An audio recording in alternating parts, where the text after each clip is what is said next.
Assalamualaikum warahmatullahi wabarakatuh. Bagaimana kabarnya hari ini anak-anak? Semoga kita semuanya masih diberikan kesehatan oleh Allah Subhanahu wa Ta'ala. Sehat lahir dan batin, serta umur yang panjang dan barokah. Amin amin ya Rabbal alamin. Anak-anakku yang berbahagia, kali ini kita kembali dalam program pembelajaran dari rumah. Materi pelajaran Pendidikan Agama Islam dan Budi Pekerti, kelas 5 Sekolah Dasar, pada tema Rasul Allah Idolaku, dengan subtema Kisah Teladan Nabi Muhammad SAW. Namun sebelum kita mulai, terlebih dahulu marilah kita membaca doa agar ilmu yang kita peroleh menjadi ilmu yang bermanfaat dan barokah. Amin. Bismillahirrahmanirrahim. Raditu billahi robba wa bil islami dina wa bi Muhammadin nabiyya wa rasula. Rabbi zidni ilma warzuqni fahma. Rabbi zidni ilma warzuqni fahma. Rabbi zidni ilma warzuqni fahma. Birahmatika ya arhamar rahimin.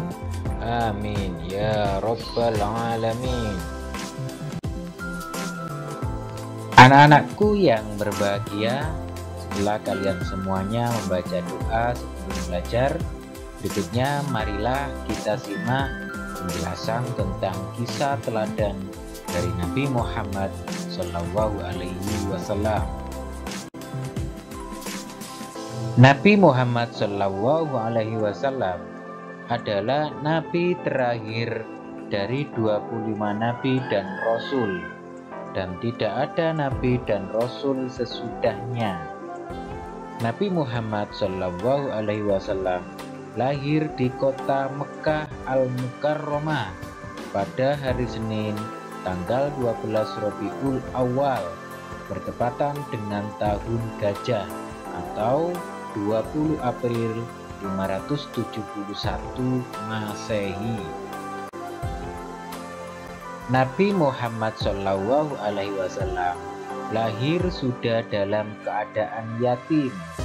Abdullah ayahnya telah lebih dahulu wafat, sedangkan Nabi Muhammad SAW waktu itu masih dalam kandungan ibunya, kira-kira masih berusia 2 bulan.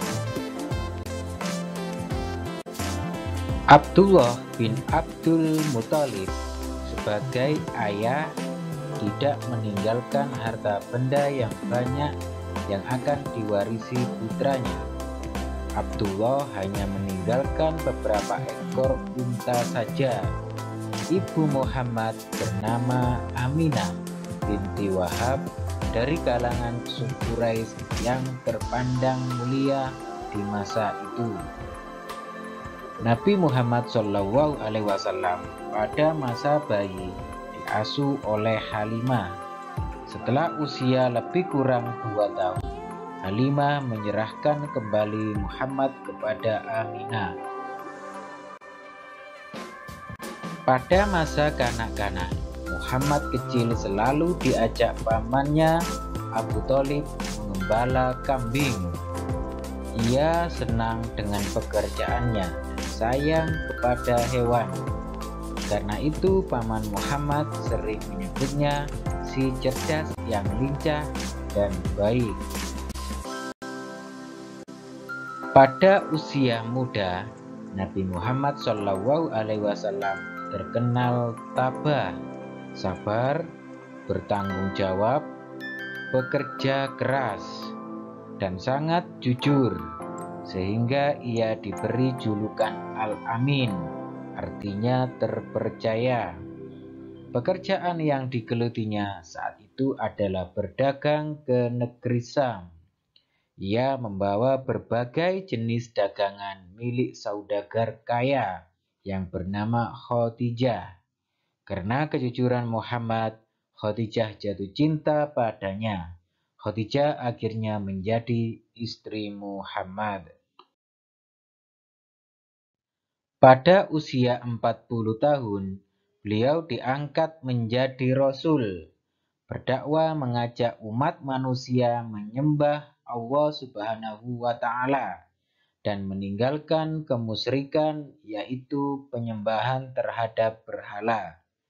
Nabi Muhammad SAW mempunyai kebiasaan berhalwat, yaitu mengasingkan diri dari keramaian manusia, merenung, mendekatkan diri kepada Allah Subhanahu wa taala.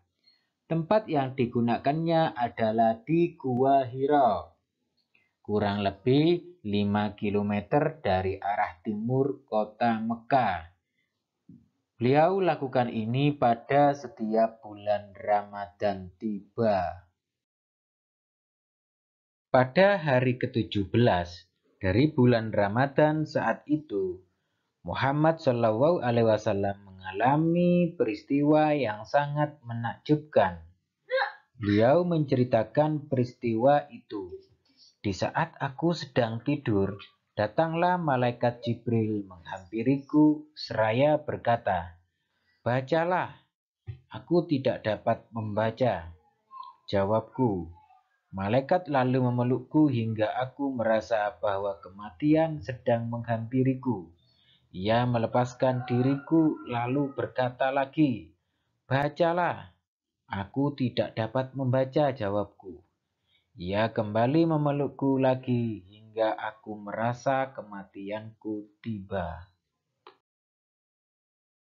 Kemudian ia melepaskan diriku sambil berkata, "Iqra' bismi rabbikal ladzi khalaq, khalaqal insana min 'alaq, Iqra' wa rabbukal akram, alladzi 'allama bil qalam, 'allamal insana ma lam ya'lam." Aku lalu mengucapkan kata-kata yang dituntunkan malaikat Jibril itu. Hafal seolah-olah tertulis dalam hatiku. Itulah wahyu pertama yang turun kepada Muhammad SAW, yakni Quran Surat Al-Alaq ayat 1-5. Dalam menyiarkan agama Allah Subhanahu wa taala, Nabi Muhammad SAW tidak pernah takut sekalipun berhadapan dengan berbagai rintangan. Dakwahnya sering dihadang, bahkan diancam akan dibunuh. Abu Jahal adalah orang yang paling membencinya. Suatu ketika Nabi Muhammad SAW sedang beribadah. Lantas Abu Jahal dan komplotannya datang sengaja mengotorinya dengan najis. Namun Nabi Muhammad SAW hanya berdoa kepada Allah Subhanahu wa taala, "Ya Tuhan, kepada Engkau aku menyerahkan kaum Quraisy." Doa ini dibaca berulang-ulang. Nabi Muhammad SAW selain terkenal jujur dan pemaaf, juga peduli dan mencintai anak yatim. Nabi pernah bersabda, "Barang siapa yang merawat dan mengasuh anak yatim dengan sebaik-baiknya, kelak mereka akan masuk surga dan tempatnya berdekatan dengan Nabi." Hal ini diisyaratkan Nabi dengan jari telunjuk dengan jari tengahnya yang berdekatan dan tidak terhalang apapun. Begitulah cinta Nabi Muhammad SAW kepada umatnya, terutama kepada anak yatim. Rasul terakhir adalah Nabi Muhammad SAW. Dialah Nabi dan Rasul penutup. Tidak ada lagi Nabi dan Rasul setelahnya. karena Nabi Muhammad SAW sebagai penutup para nabi, maka sering disebut dengan Khotamul Anbiya, artinya penutup atau penghabisan para nabi dan rasul. Adapun pelajaran yang perlu dipetik dari kisah teladan Nabi Muhammad SAW antara lain sebagai berikut. Pertama, Nabi Muhammad SAW lahir bertepatan pada tahun Gajah atau tahun 571 Masehi. Yang kedua, Nabi Muhammad SAW lahir dalam keadaan yatim. Ketiga, di waktu kecil sering membantu mengembala kambing. Dan keempat, pada usia muda rajin bekerja dan tangguh. Pelajaran yang perlu dipetik berikutnya dari kisah teladan Nabi Muhammad SAW. Yang kelima adalah Nabi Muhammad SAW terkenal sebagai orang jujur dengan gelar Al-Amin. Nomor 6, Muhammad pada usia 40 tahun diangkat menjadi Rasul. Kemudian yang ketujuh, Nabi Muhammad menerima wahyu Al-Quran di Gua Hira. Yang kedelapan, cinta dan sayang kepada anak yatim. Dan yang kesembilan, Muhammad SAW adalah Khotamul Anbiya, yaitu Rasul terakhir. Demikian tadi penjelasan terkait kisah teladan Nabi Muhammad SAW. Marilah kita teladani kisah teladan Nabi Muhammad SAW tersebut dalam kehidupan sehari-hari. Demikian apa yang bisa kami sampaikan. Akhirul kalam. Wassalamualaikum warahmatullahi wabarakatuh.